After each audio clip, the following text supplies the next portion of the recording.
faça parte desse povo. Eu cheguei em 87 aqui em Dourados, eu e Neia. A Neia, eu fui buscá-la, trabalhava aqui já, tinha tomado posse da empresa, e viemos com a Belina Branca, ano 78. Corajosa, Neia. E trabalhamos 3 anos em Maracaju, e hoje é uma igreja lá. Em 90, começamos a trabalhar aqui. Éramos umas 70 pessoas aproximadamente. Hoje nós estamos aproximando 3.000 pessoas neste lugar, para a glória do Senhor. Para mim é um grande privilégio poder estar junto com vocês e amar esse povo. Faça parte desse povo, é a temática que temos tratado nesse mês. Na década de 90 nós elaboramos uma missão da igreja. Eu queria que você lesse comigo, vamos juntos? Nossa missão é glorificar a Deus no poder do Espírito Santo, trazendo pessoas para Jesus, tornando-as membros do corpo, desenvolvendo nelas o caráter de Cristo, equipando-as para o serviço na igreja e no mundo. Interessante que esta declaração de missão reúne 5 propósitos, que são adoração, evangelismo, comunhão, discipulado e ministério. Nós trabalhamos na fé cristã, somos para adorar a Deus. Eu fui depois observar aquele chamamento que eu fiz num vídeo, venha celebrar com a gente, e eu falei de tantas coisas, mas eu esqueci do principal, fiquei lamentando depois comigo mesmo. Nossa razão de ser é a glória de Deus. Nós vamos estar juntos para celebrar a Deus, não para comer bolo, também comer bolo, mas a razão nossa é adorar aquele que é, que era e que há de ser. Mas nossa proposta também como missão de igreja é sairmos das 4 paredes e sermos luz, e isso deve acontecer através da sua vida, onde você está, onde Deus te colocou, você sendo sal, sendo luz, você sendo farol, você sendo o bom perfume de Cristo, você sendo carta viva do Senhor Jesus nas ruas da cidade e fora dela. Essa é uma proposta e é o chamamento do Senhor, ide por todo mundo e pregai o Evangelho. Eu fico feliz em perceber que essas bandeiras representam alguns dos países. Nós temos missionários parceiros hoje nos 5 continentes.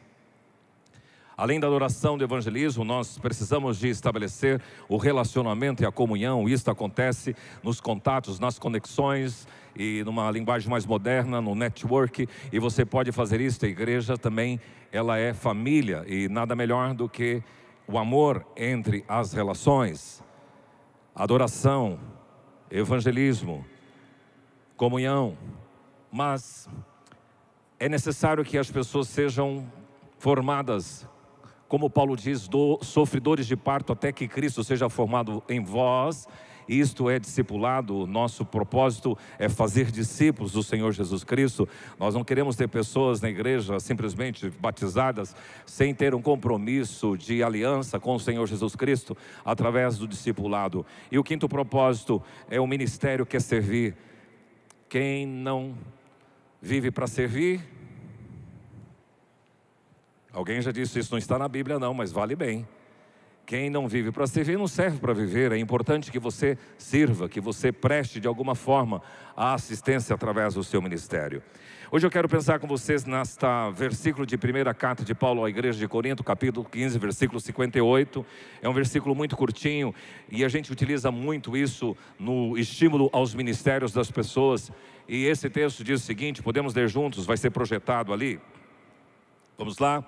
Portanto, meus amados irmãos, sede firmes, inabaláveis e sempre abundantes, sabendo que no Senhor o vosso trabalho não é vão. Pai, que a Tua palavra possa falar ao nosso coração, que os nossos ouvidos estejam sensíveis e abertos ao Teu recado, em nome de Jesus. Amém. Vamos contextualizar um pouco as Olimpíadas Paris 2024. Durante agora 16 dias, começou ontem e começou sexta-feira e até 11 de agosto os olhos do mundo vão estar voltados para Paris, na França. É a 23ª edição da Olimpíada Moderna. São 206 países, são 11.000 atletas, 11.216. e os 5 continentes sendo representados ali através daqueles 5 círculos. Israel, a bandeira estava lá, Palestina participava, a Rússia está ausente por conta da guerra, e a Ucrânia com a delegação olímpica reduzida. Agora, você que é uma pessoa atualizada, você tem visto muitas discussões sobre a repercussão da abertura das Olimpíadas. Eu percebi que ela foi inédita porque não foi num estádio, ela foi no Rio Sena e nas ruas da cidade, às margens do Rio Sena. E houve uma grande mobilização de gente, de estrutura, de atletas, de artistas e de segurança. O enfoque, conforme se ouve, foi a igualdade, a inclusão, a solidariedade e a diversidade, porque afinal Paris é a cidade do amor. Agora, foi notória a ênfase liberal, permissiva e mística, presente nas coreografias, nos figurinos, nos artistas e dançarinos. E entraram num terreno bastante controvertido que não precisava, pois esse não é o propósito dos Jogos Olímpicos, que é celebrar o esporte e celebrar o exercício físico, a disciplina e a competição. E grupos já começaram a se manifestar. Eu estou dando esse pano de fundo para que você entenda como a igreja tem que viver nesse século. E grupos, por exemplo, a direita francesa já se manifestou, e a Rússia e a Hungria criticaram a cerimônia de abertura do Paris 2024, dizendo que foi uma parada gay gigante e uma clara demonstração do vazio ocidental. Palavras da Rússia e da Hungria. E cristãos do mundo todo se sentiram ofendidos com a ceia drag queen. E também, vocês não perceberam, mas existe aqui um bezerro de ouro, está sendo, bem ali no centro tem um bezerro de ouro. E quando você olha para a história, você vê que isso já trouxe no povo de Israel uma grande maldição. Sobre esta imagem, a cavaleira mascarada levando a tocha no rio Sena, não sei se você sabe, mas Sequana é a filha do deus Baco, que escapou de Netuno e se tornou o rio Sena. Então há um entorno bastante místico em tudo isso que vocês estão vendo e percebendo. Então é necessário que você não seja tão inocente nesse mundo. A ideia principal das Olimpíadas são os esportes, os esforços dos atletas, a disciplina e a dedicação. Mas foi uma verdadeira lacração, e essa palavra também é uma palavra usada pelo grupo LGBT, que quer dar uma lição de moral, e é um termo usado, mandaram bem, e foi isso que eles efetivamente fizeram. Uma demonstração para mim, para a igreja de Cristo, de uma nítida decadência e um nítido distanciamento do homem moderno de Deus. E como igreja você tem que ficar antenada para o que é que está por vir. E o mundo precisa, a cidade precisa, o estado precisa, o seu país precisa de uma igreja presente, de uma igreja atuante, através da vida, da postura, do exemplo, da conduta dos seus membros, de forma santa, profética, missionária, e destacando com o seu exemplo, como Cristo foi. Esse texto me recomenda a me portar de forma bem definida, nesse mundo caótico que estaremos adentrando. Interessante que a carta de Paulo à igreja de Corinto é uma igreja com alguns sérios problemas, e ele traz orientações na sua carta, mas no capítulo 15, especificamente, Paulo fala da ressurreição, dizendo assim: Cristo ressuscitou, então ele é a garantia, ele é o penhor da nossa ressurreição. Também diz que ele foi as primícias da ressurreição. Paulo descreve no capítulo 15 sobre os corpos daqueles que serão ressuscitados, como é que serão. E ele também salienta de que se a nossa vida, se a nossa esperança se limita apenas ao horizonte deste mundo, você é uma das pessoas mais infelizes do planeta. Então, a nossa esperança cristã é da vida eterna. Então, dentro dessa conexão de uma vida futura, de um cenário apocalíptico, de uma ideia de ressurreição, ele nos confronta com esse mundo decadente, como a igreja tem que se portar.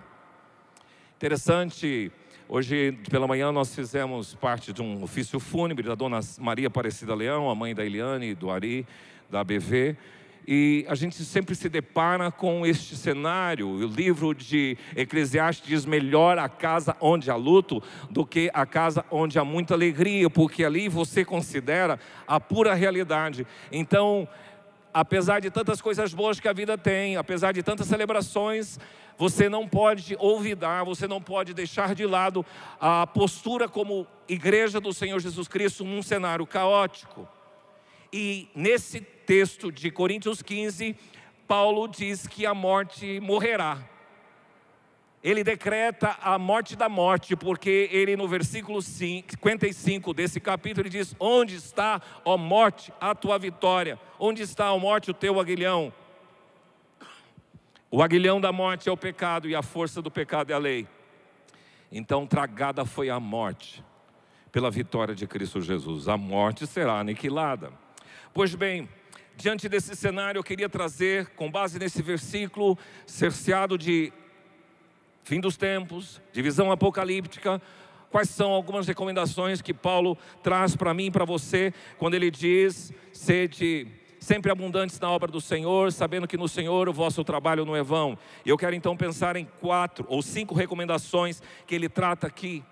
Primeiro, ele fala que, portanto, tendo em consideração tudo o que eu vos disse sobre a ressurreição, então agora eu faço essas exortações. A ideia é de que é uma exortação carinhosa. Meus amados irmãos, ele chama a igreja de querida, pessoas estimadas, irmãos em Cristo. Então, diante desse cenário apocalíptico, de ressurreição, de fim dos tempos, eu peço a vocês e recomendo a vocês 5 coisas. Quais são? Primeiro, sejam firmes. Diga para a pessoa que está ao seu lado: seja firme. E sabe que a entonação, eu aprendi isso em oratória, ela vale muito. Se você disser para o seu indivíduo: seja firme, não faz sentido. A palavra firme, ela é austera, então seja firme.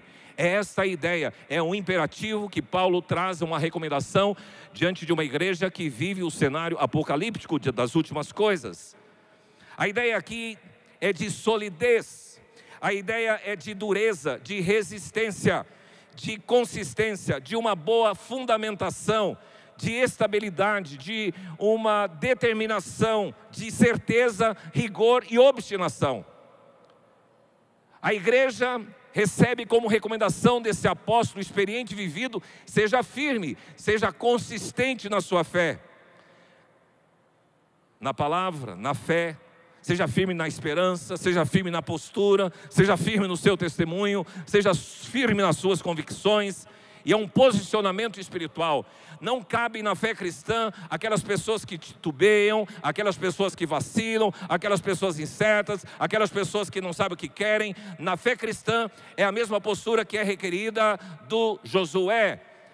Ele se posiciona diante do povo: vocês têm que escolher a quem vocês querem seguir, mas eu e a minha casa vamos servir ao Senhor. Isto é fé firme. Sejam firmes. A firmeza é uma virtude. É uma advertência contra todo tipo de risco que a igreja corre, de insegurança, de vacilo, de frieza, de frouxidão, de instabilidade, de incerteza. Não cabe na fé cristã dos últimos dias da fé do mundo que vivemos uma pessoa que não sabe para onde vai, não sabe o que quer na fé cristã. A recomendação bíblica é muito forte. Nós somos forçados, orientados e incentivados nas Escrituras Sagradas a cultivar a virtude da firmeza na fé cristã. Por exemplo, Paulo diz: permanecei firmes na fé, portem-se como gente grande. Isso está em Coríntios 16, um capítulo depois desse que lemos. Por isso que Paulo também, igreja de Filipos, ele diz: vocês têm que estar firmes em um só espírito. Pedro também, um apóstolo experiente do Senhor Jesus Cristo, ele diz que diante do diabo, é o leão que ruge, você precisa resistir firme na fé, para que você não leve rasteira do mal. E Pedro também diz que você precisa estar firme na graça de Deus. Então, meu amigo, uma recomendação de Paulo à igreja dos últimos dias, que aguarda a ressurreição, é: seja firme. Mas a segunda recomendação que Paulo traz para mim nesse texto, eu usei todas as palavras com F para facilitar a sua memorização: sejam frequentes. Se você quiser uma palavra mais explicativa, seria sejam constantes. Sede inabaláveis. É essa expressão que Paulo utiliza aqui neste versículo. Vocês sabem que na estatística bíblica, eu lembro que escutei um pastor,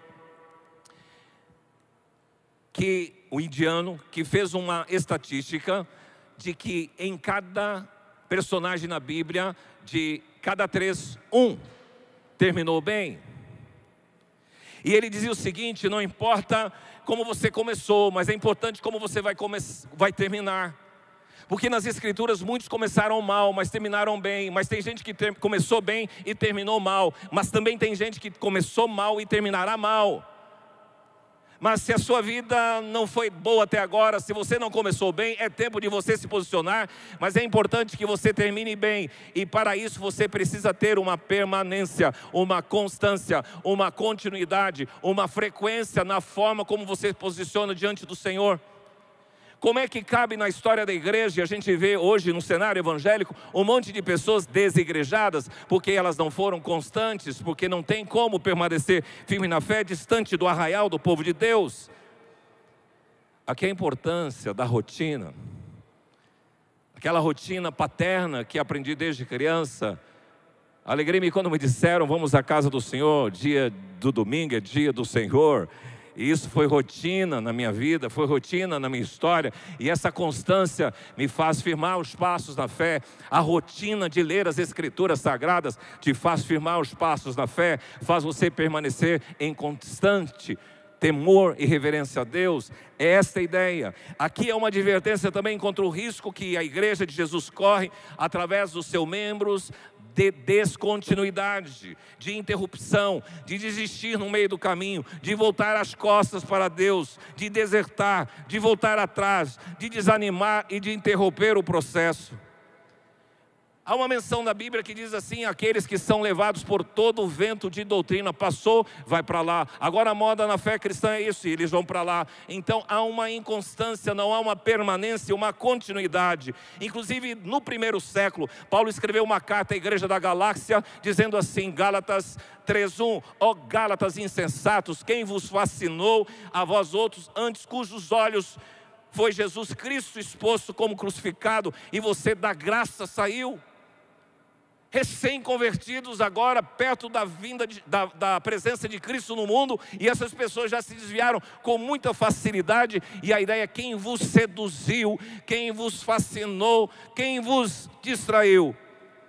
Nós temos várias exortações bíblicas relacionadas à continuidade, constância e perseverança. Davi, que é chamado na Bíblia do homem segundo o coração de Deus, mas ele tropeçou. E de repente no Salmo 51, pedindo perdão ao Senhor, ele diz assim: cria em mim, ó Deus, um coração puro. E ele também pede: renova dentro de mim um espírito inabalável, um espírito constante, permanente, que progrida, que cresça, que desenvolva, que permanece, que esteja sempre à tua presença. Salomão escreveu Provérbios, ele diz: feliz é o homem constante no temor de Deus. E todas aquelas pessoas que não são constantes, que na hora que precisa recorre a Deus, resolveu a parada, continua a vida normal. Surgiu um problema, busca a Deus. Resolveu a parada, esquece de Deus. É como que brincar de Deus, mas é feliz, vive bem aquele que é constante no temor de Deus. O autor aos Hebreus também recomenda: seja constante o amor fraternal. E o próprio Hebreus também descreve, portanto, recebendo nós um reino inabalável. Não é um reino que muda de repente, amanhã já é outro.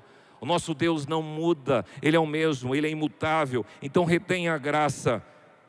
Sejam frequentes, sejam firmes, sejam frequentes, constantes.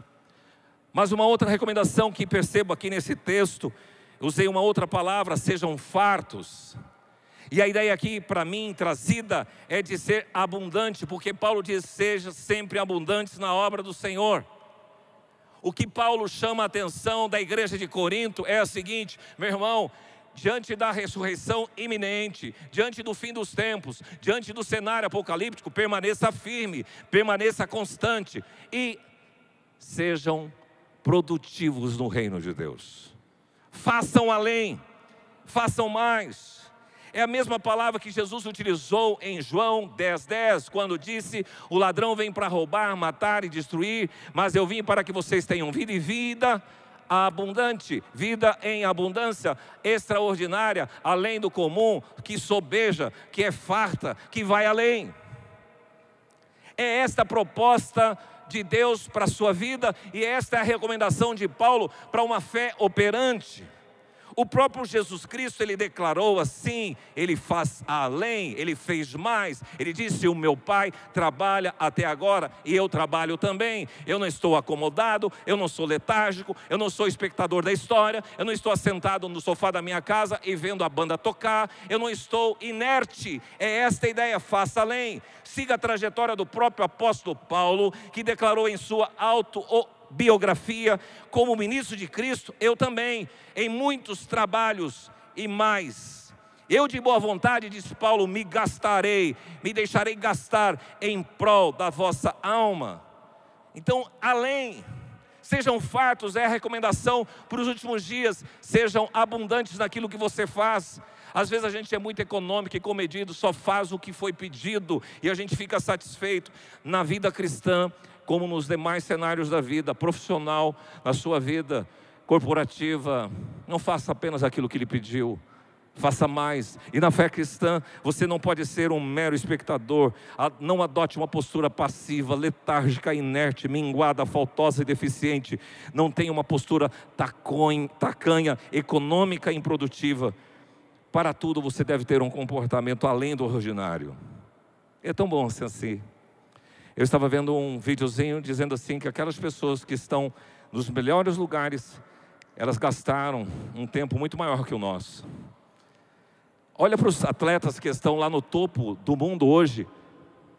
Vi uma cena terrível, uma japonesa que perdeu no judô e ela chorava, pranteava porque ela perdeu e ela era top, ela estava sendo cotada, ela era a pessoa indicada, bem cotada para ganhar.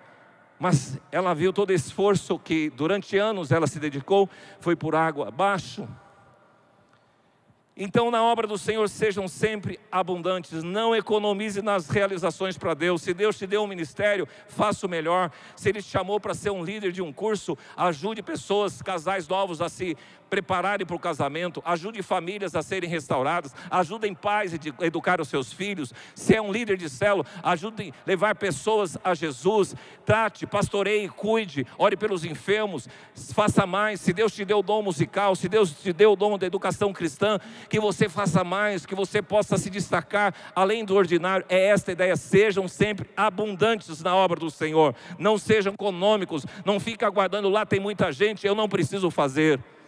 Eu sempre louvei a Deus e falo sempre para os pastores dessa comunidade que essa igreja é rica em potencial. Nós pastores precisamos entender, descobrir e garimpar essas pessoas. Mas eu queria chamar você, que Deus tem levantado dons, capacitado você para você não ficar inerte, assentado, esperando as coisas acontecerem. Há pessoas que precisam ser alcançadas, há serviços, há tarefas. Paulo assim o fez, Jesus assim o demonstrou, e você é chamado para isto. É o chamado das Escrituras. Sejam fartos, faça além. A recomendação bíblica, algumas delas: transbordem no pleno conhecimento da vontade e com toda a sabedoria e entendimento. Transbordem. Outra recomendação: frutifiquem em toda boa obra e cresçam em pleno conhecimento do Senhor. Sejam ricos de boas obras, façam além. Quanto aos dons espirituais, procurai progredir para a edificação da igreja, façam além. Cresçam na graça e no conhecimento do Senhor e Salvador Jesus Cristo, progridam cada vez mais no amor fraternal. Então, sejam fartos, sejam firmes, sejam frequentes, sejam fartos. Mas a recomendação para mim também embute: sejam fiéis. O texto diz: sabendo que no Senhor Sabe que a igreja corre um risco hoje, porque infiltra no meio dela tantas vãs sutilezas, tantas filosofias, tantas ideias, tantos falsos mestres, e nós temos que ficar antenado. Nem tudo que me diz Senhor, Senhor, nem todos os que me dizem Senhor, Senhor entrarão no reino dos céus. Então você tem que ficar ciente disso. E se uma pessoa, a obra dela vai ser provada pelo fogo, e se ela se queimar, foi palha. Mas se essa pessoa fez no Senhor, e essa ideia, sabendo que no Senhor, isto é, sejam fiéis ao Senhor. Paulo já recomendara tudo o que você fizer, seja em palavra, seja em ação, faça em nome do Senhor Jesus. Trate bem o frentista do posto de gasolina, como se fizesse para o Senhor. Trate bem o seu funcionário, o seu colaborador, trate bem o seu vizinho. Tudo que você fizer, tudo que for confiado em suas mãos, faça como se fosse para o Senhor. É esta a ideia, sabendo que no Senhor o vosso trabalho não é vão, nele o seu trabalho não é vão. Mas tem gente, infelizmente, que faz para se mostrar. Tem gente que mostra para querer aplauso das pessoas. Tem gente que faz para receber elogio. Tem gente que faz para ser notado. Mas se você quer ter galardão, e se você quiser ser superabundante na obra que Deus te confiou, faça para Ele, faça no Senhor. É esta a ideia. Há uma canção antiga que dizia assim: serei fiel, precioso Jesus, serei fiel. Há uma carreira para correr, há uma vitória para alcançar. A cada dia, ao meu Jesus serei fiel. O propósito da sua carreira cristã tem que ser a fidelidade a Jesus, mais do que a fidelidade à sua denominação. Claro que é muito importante, hoje também as pessoas mudam de igreja com muita facilidade. Parece que é um self-service. Agora gostei disso, essa igreja me atende nessa situação, então vou ficar um tempo. De repente, aquele balcão não serve mais, aí vou procurar uma outra igreja, um self-service, onde eu possa consumir, e a gente adota uma postura de consumista, e não uma postura de discípulo do Senhor Jesus Cristo. Mas a ideia aqui é de fidelidade a Deus, e fidelidade nas suas convicções. Guarde a sua fidelidade para com o Senhor Jesus. O ministério deve ser realizado com homens fiéis e idôneos. A liderança de uma igreja tem que ter esse pedigree, esse caráter de fidelidade, de idoneidade. É essa a recomendação de Paulo a Timóteo. E os crentes em Cristo Jesus, os cristãos de todos os tempos são exortados: ser fiel até a morte, te darei a coroa da vida. A fidelidade. Percebam vocês aqui o chamado de Paulo. Nós somos chamados a sermos firmes, a sermos constantes, frequentes, a sermos abundantes naquilo que fazemos, a sermos fartos, a sermos fiéis. Mas por último, Paulo nos chama a ser fortes. Diga para a pessoa que está ao seu lado com convicção: seja forte. Onde que eu tirei isso do texto? Onde não tem palavra força aqui, mas eu tirei da palavra trabalho. Tem duas palavras gregas para trabalho: ergon, e esta outra aqui não é ergon, é a palavra kopos. E esta palavra significa surra. Esta palavra significa ato de bater no peito com aflição e com tristeza. É labor, é intenso trabalho, é fadiga, é o trabalho exaustivo. Então, o que traz para mim essa ideia de que uma pessoa, para aguentar um tranco no serviço, ela tem que ser forte. Ela tem que ser resiliente para aguentar pancada.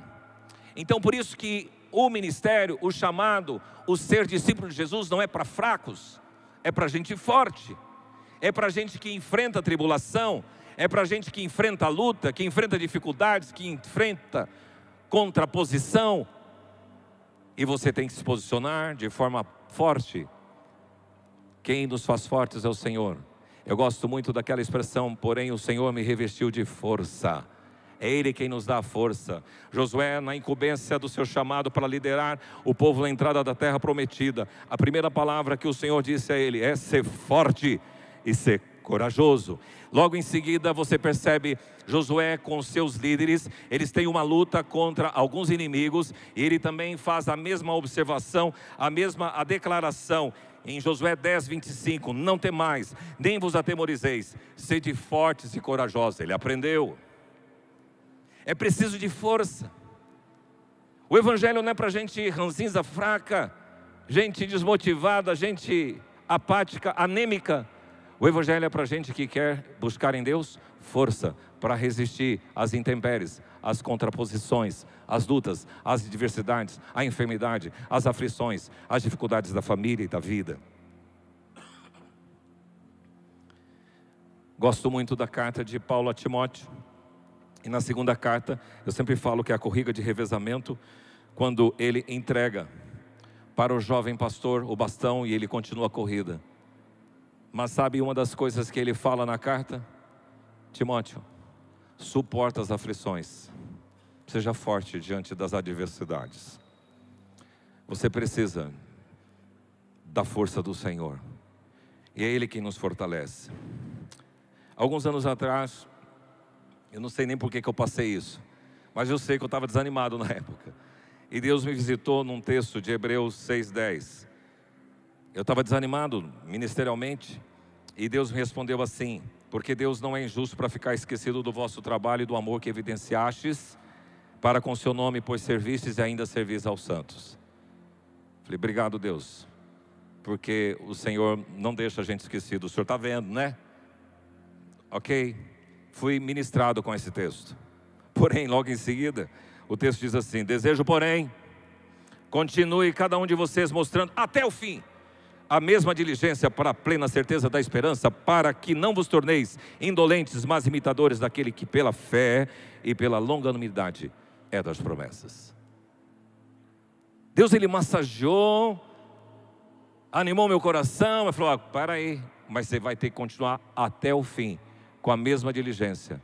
Meu irmão, essa é a palavra de Deus nesta expressão, seja forte. Recomendações à igreja dos últimos dias. Quero convidar você a se colocar em pé um pouquinho. Como você vê o mundo? Como você vê o cenário geopolítico? O copo é legal, tudo foi jóia, que bonito, muitas luzes, a Torre Eiffel, legal. O que é que está de trás desse cenário? A igreja precisa ficar esperta, discernindo os dias, os tempos, porque os dias são maus.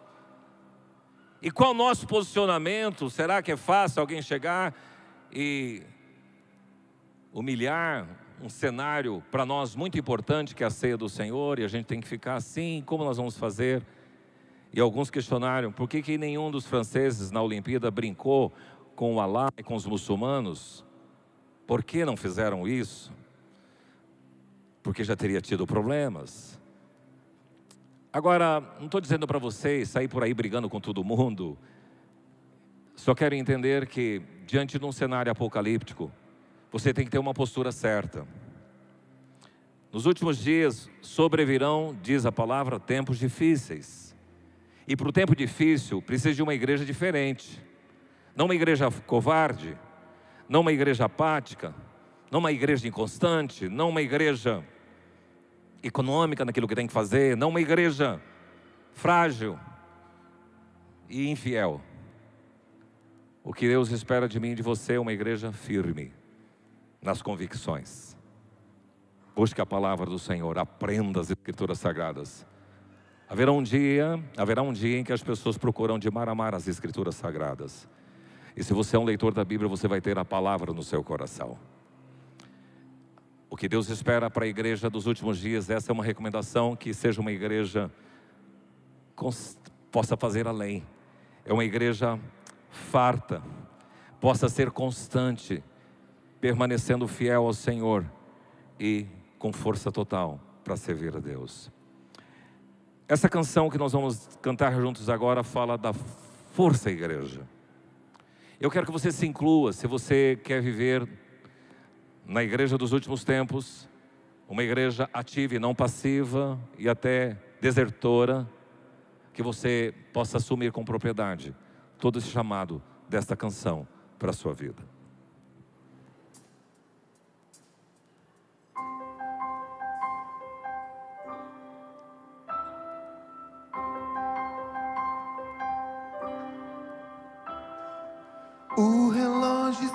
marcando, são os últimos segundos.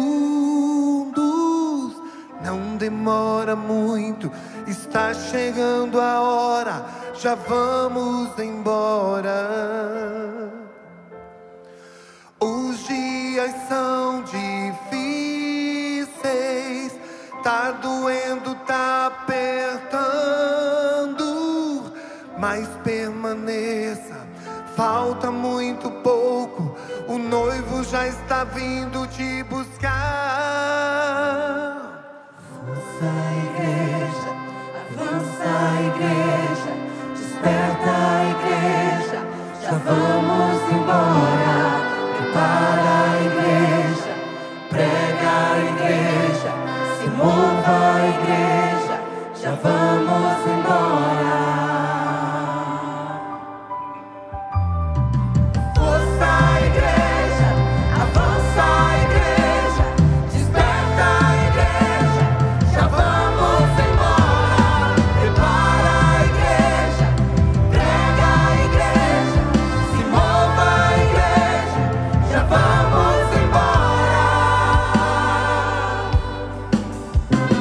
Oh noiva, não perca a esperança, só espera.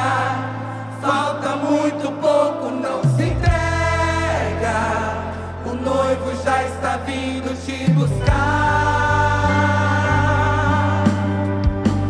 Oh noiva, o teu descanso não é nessa terra. Logo, logo acaba essa guerra. O noivo já está vindo te buscar. Força a igreja, avança a igreja, desperta a igreja, já vamos embora.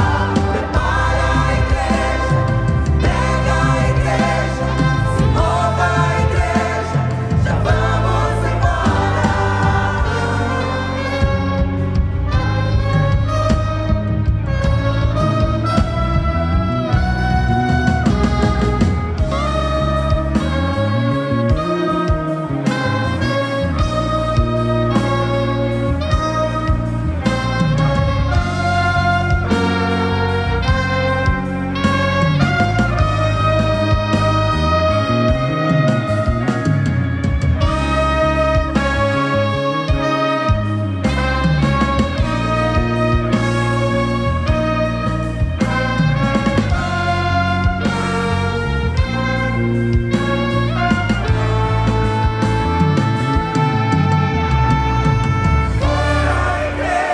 Avança a igreja, desperta a igreja, já vamos embora.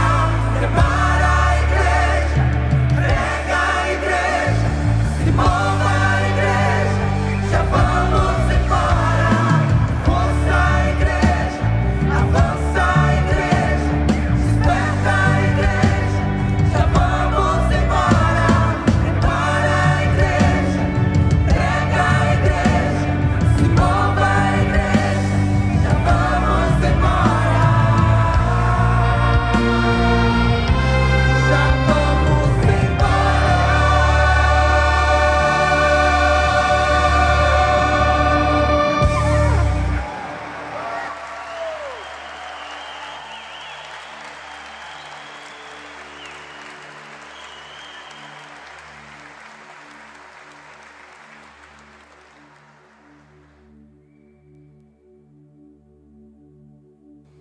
A advertência da tua palavra é que os últimos dias serão difíceis, ou seriam difíceis. Já temos visto isso acontecer. Deboche, escárnio e quanta afronta a tua palavra. E o Senhor precisa de uma igreja que vive esse cenário, mas de forma consistente, convicta na fé, crentes que testemunham a tua palavra com ousadia. O Senhor quer encontrar cristãos que viverão nesses últimos tempos de forma constante na fé, permanente, perseverantes, ó Deus, sem vacilarem. O Senhor quer ver uma igreja que vai além, que faça mais, que seja abundante na tua obra. Não uma igreja mesquinha, pacata, anêmica e recuada, mas uma igreja que vá além. Mas isto é traduzido pela vida das pessoas que compõem a igreja. Não é a instituição, mas o teu povo, onde estiver, que faça mais. Pai, levanta uma igreja que seja fiel aos princípios, que guarde, Senhor, de forma obediente o temor à Tua palavra. E levanta uma igreja e cristãos fortes, resistentes, resilientes, para que prevaleçam diante das adversidades deste mundo. O que espero para a nossa igreja é isso, Senhor. Que o Senhor encontre na IPI de Dourados, que completa os seus 61 anos, e na IPI do Brasil, 121 anos, uma igreja firme, uma igreja que vai além, uma igreja que é superabundante na obra do Senhor, uma igreja fiel, uma igreja forte. Que o Senhor encontre isso na minha vida, na vida dos meus irmãos dessa igreja, em nome do Senhor Jesus. Amém.